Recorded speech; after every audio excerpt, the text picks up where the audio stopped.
All right, welcome everyone. This is Scott here with a new video to help you learn how to trade, invest, and master your finances so you can apply that knowledge in the real world and multiply your money.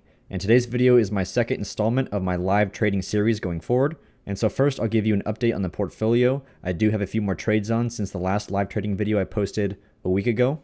And then we'll see what the market and the various stocks in the market are doing today.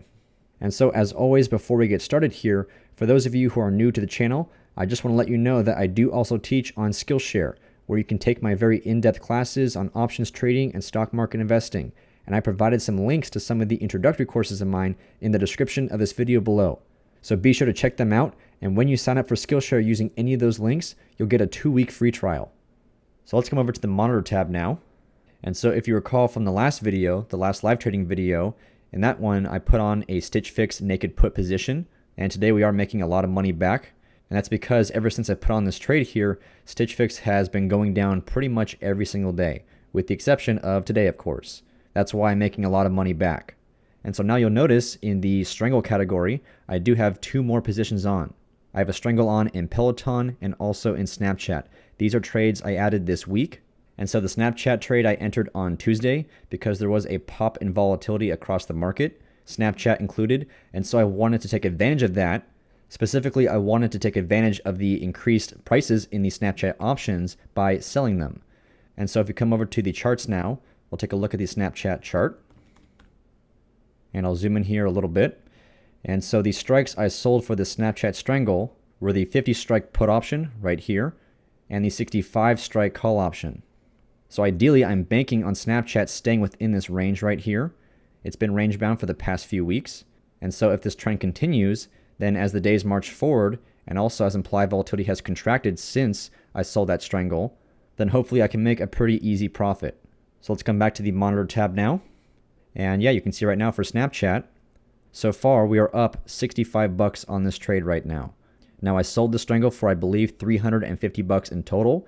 And so because I typically take my profits at 50% of the maximum, that means I'd be looking to take this trade off once it reaches 175 bucks in profit, assuming it ever does reach that point. But so far so good. And then above it we have my Peloton strangle, which I put on yesterday right before the earnings figures came out. So this was an earnings trade. And so far as you can see, it has been extremely profitable in just 24 hours. Actually less than 24 hours. So let's come back to the charts again and take a look at Peloton now. And I'll zoom in here again. So Peloton right now is sitting at about 86 bucks per share. And I sold the 110 strike call option right there, and also the 70 strike put option. So once again, a pretty wide range for Peloton to move around. And I was considering just selling a naked put option on this stock because at the time, Peloton was all the way down here at around 80 bucks per share, definitely on the lower end of this entire range over the past few months. But because implied volatility was so high before the earnings figures, it was up to around 88 to 90%. Which is one of the highest points implied volatility has been for Peloton over the past year. So again, because implied volatility was just so high for this stock before earnings, I really wanted to take advantage of that by selling both a call and a put option. Because I figured after these figures came out, implied volatility would absolutely collapse. And that's what happened. It fell from about 90% down to currently 68.8%. So a massive collapse in implied volatility and therefore a massive collapse in the option prices. So that combined with the fact that Peloton really has not moved much after those earnings figures came out, it's only up about $3 today on about a $7 expected move from those earnings. So because of the non-move and also the absolute collapse in implied volatility, that's why I'm up just in the following morning, I'm up almost $200 on this trade. And just for some additional context, I sold this strangle here for $516 in premium, which is definitely a fair amount for about an $85 stock. Again, that's because the implied volatility was so high prior to earnings. So that means if I'm aiming to take my profits at 50% of the maximum, then ideally I want the profits here to reach about $258 or so before I remove this trade. And so we're already almost there just in the following morning. Now, of course, anything can happen going forward, but assuming Peloton does not move around too much over the following days, maybe over the next week or so, I could be at my profit target already. And so everything combined here, today is a very good day. We're up in total almost 300 bucks. And it would be more if it wasn't for SFIX. Right, if I come down here, I actually lost about $109 off trading the SFIX stock. And I did that this week as part of my hedge on that naked put option, this position right here. Right, if you recall, I sold the 40 strike put option on SFIX, and all this week SFIX has been taking a nosedive, and yesterday it actually reached a low of about $38 per share. And so once it breached my put strike of 40, as part of my protection, as part of my hedge, I shorted 100 shares of the stock. And that was working very well as SFIX continued to go lower. But today, of course, SFIX is up about over 8% actually, and now it's at $42 per share, $42.50 almost. And so I had to buy those shares back, close out that hedge position once SFIX rebounded back above my put strike here.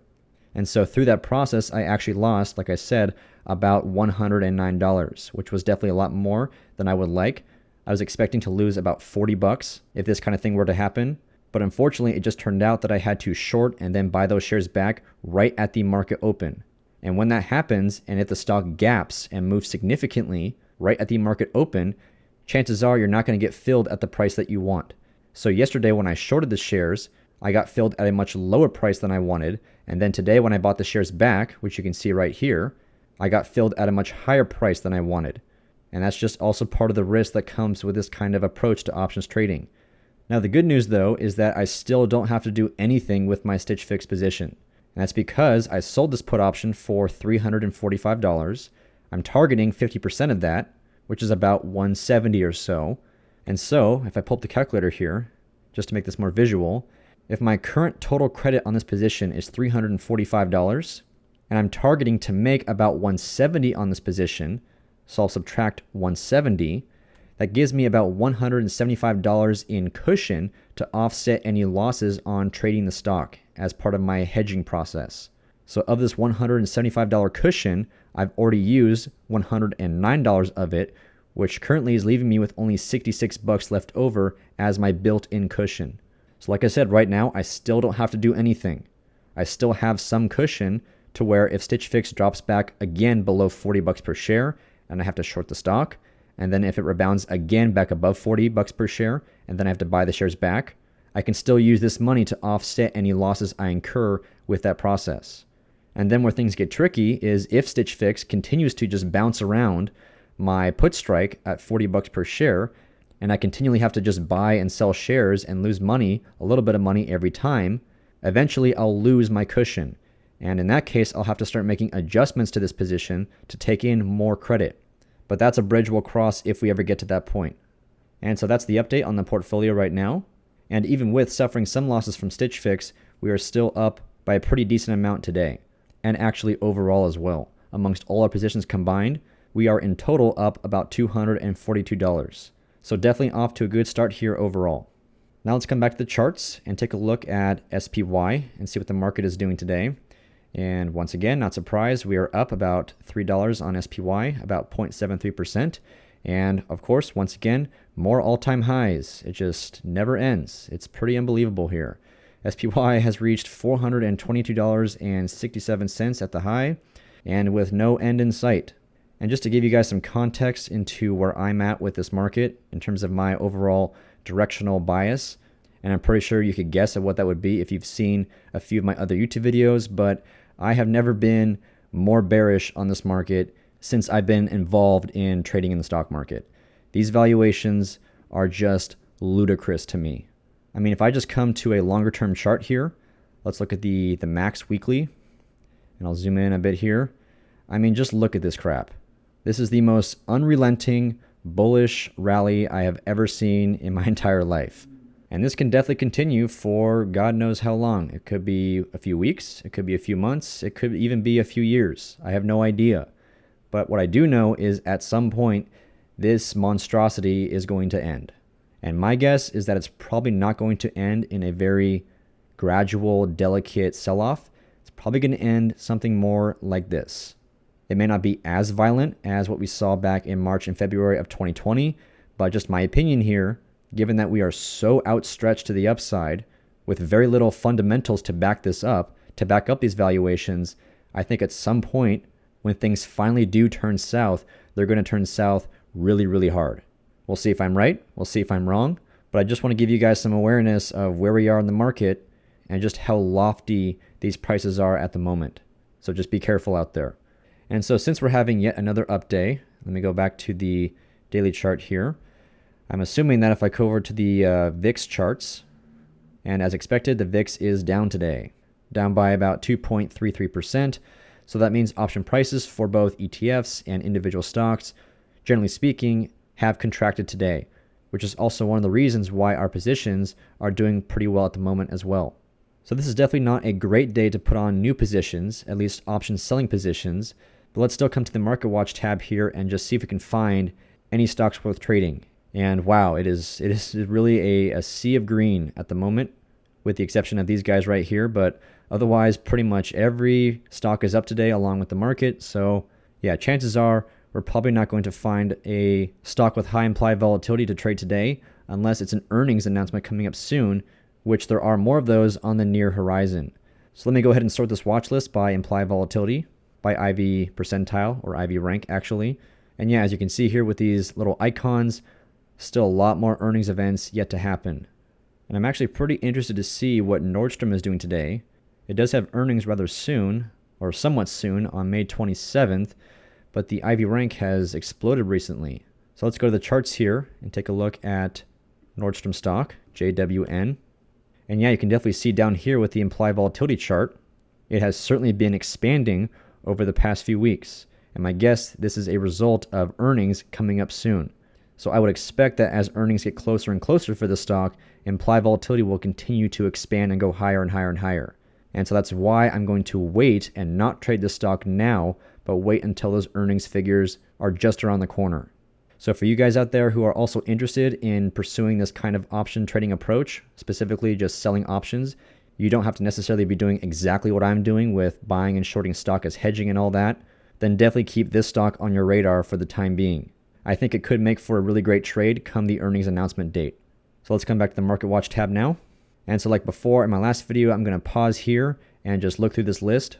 I don't want to bore you guys and just have you watch me look at every single one of these stocks. So I'll come back if I have found something worth trading. All right, so I'm back and I took a look at this list here. And as I expected, I could not find any stocks that I wanted to trade for today at least. And that's just because there are still a lot of earnings coming up very soon. So I want to wait and take advantage of any additional increase in implied volatility leading up to those events before I actually go ahead and sell options on those stocks. And so this is a very important part of trading, patience. You have to be patient and wait for the right time to make an opening trade. And so for next week, there are quite a few earnings announcements happening. And on Monday, the one I'm pretty interested in would be in Virgin Galactic or space. Now I say I'm pretty interested in this because the implied volatility right now is not that great, or at least the IV rank and IV percentile are definitely on the lower end. So I'm not super excited about this opportunity, and I still may not trade it because of this.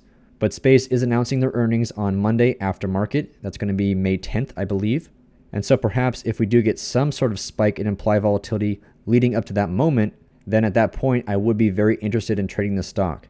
Because even with the implied volatility still being on the lower end over the past year, the actual implied volatility for Space is still very high. It's almost 100%. So the prices of its options are still going to be very expensive. So what I have pulled up here is the June expiration cycle. This is the expiration I'm choosing for all of my positions at the moment. And so just hypothetically here, if I were to trade the earnings announcement on Monday, and let me come back to the charts here real quick just to see where the stock is at. It's definitely on the lower end of the range for the past year. So I would not mind selling a skewed strangle, basically a bullish strangle.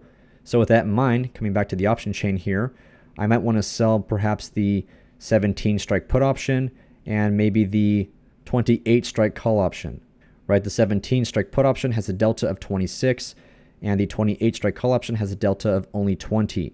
So this would be a very slightly bullish strangle here, although it's still pretty neutral.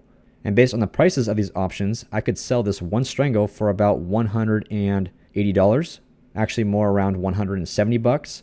But since this is a pretty cheap stock, I would sell 2 tranches of this, 2 strangles, 2 calls and 2 puts. And that would bring my total credit to about 340 bucks in total.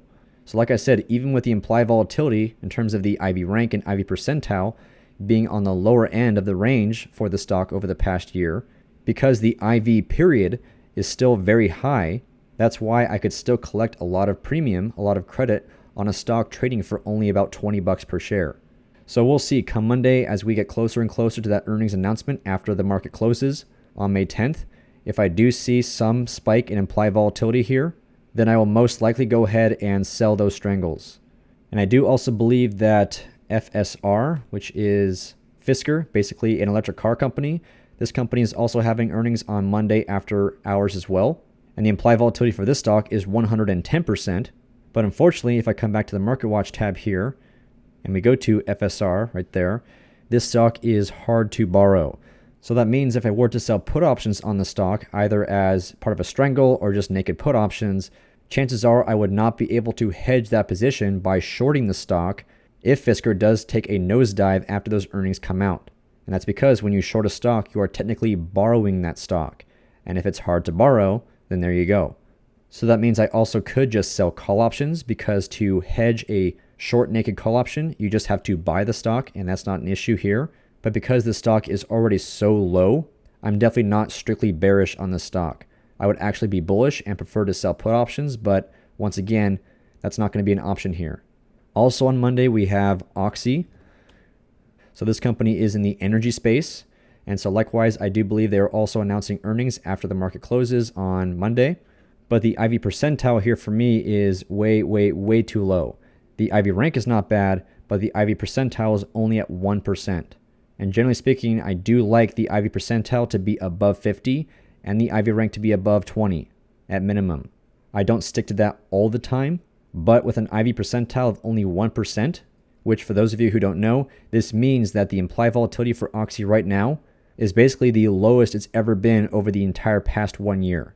And so because of that fact, I'm not very interested in selling options on this stock. So in regards to Monday, the only stock I'm potentially interested in would be Virgin Galactic, but we'll have to wait and see. And so I think that's going to wrap it up for this video here. But before I do wrap it up, I just want to say one thing, and that is if you are trying to follow along with these trades by actually making the same trades yourself or similar trades, then please do so at your own risk, right? I'm making these videos here because I want to help you guys see what an actual trading strategy is like in the real world, in the real markets. But I don't want to be encouraging that you make these same kinds of trades if you are not ready to do so, or if you are not comfortable enough to do so. So by all means, if you just want to watch for the time being and just see how this goes, then great. If you want to get in on the action a little bit and make similar trades, right? For example, instead of selling a naked put option on SFIX, you could sell a put credit spread and have defined risk. And instead of strangles, you could do iron condors. But if you do want to try and perform this kind of strategy, this kind of approach yourself, basically only selling naked options and then trying to hedge or cover those positions with long or short stock, then I do just want to give you a warning in that you will need to satisfy the pattern day trading rule if you want to be doing exactly what I'm doing here. And that rule simply means you need to have at least $25,000 in your account at all times to be opening and closing positions in the same asset multiple times in the same trading day. So for example, there will definitely come a time where I have to hedge one of these positions by either shorting or buying the stock multiple times in the same day, right? If today, for example, if SFIX kept bouncing around 40 bucks per share, which is my put strike, then I will have to continually short and then buy the shares back many times in the same day. Those are considered day trades. And in order to be able to do that, I do need to satisfy that pattern day trading requirement. And so will you if you also want to pursue this kind of approach. And I would also say as well, having exactly $25,000 in your account is still not going to be enough, because the moment that number drops by 1 penny, you are now going to be in violation of that pattern day trading rule. So that's why you're going to want to have some buffer, some cushion, so that when you do have losses, you'll still be totally fine in satisfying that pattern day trading rule. So I personally would recommend you have at least $30,000 in your account. That gives you $5,000 of buffer. But I think $29,000, $28,000, maybe $27,000 at the lower end, that should be fine as well. And lastly here, before wrapping up, I do want to say don't be discouraged if you want to pursue this approach, but you don't yet have the capital. This is not the only way to make money trading options. You can still sell options and hedge your positions in different ways and still be very successful. And I already have a lot of videos covering those topics in addition to my Skillshare courses as well. So with all that being said, that's going to do it for this video. I hope you enjoyed it. And please let me know your thoughts or if you got questions in the comment section below. And don't forget, if you want to take some very in-depth classes on options trading and stock market investing, then check out those Skillshare courses. Links in the description of this video. And finally, if you enjoyed this video, then please give it a thumbs up, drop a comment, and subscribe to my YouTube channel. I drop new videos every Monday, Wednesday, and Friday, and you don't want to miss out. So thanks again for watching, and I'll see you next time.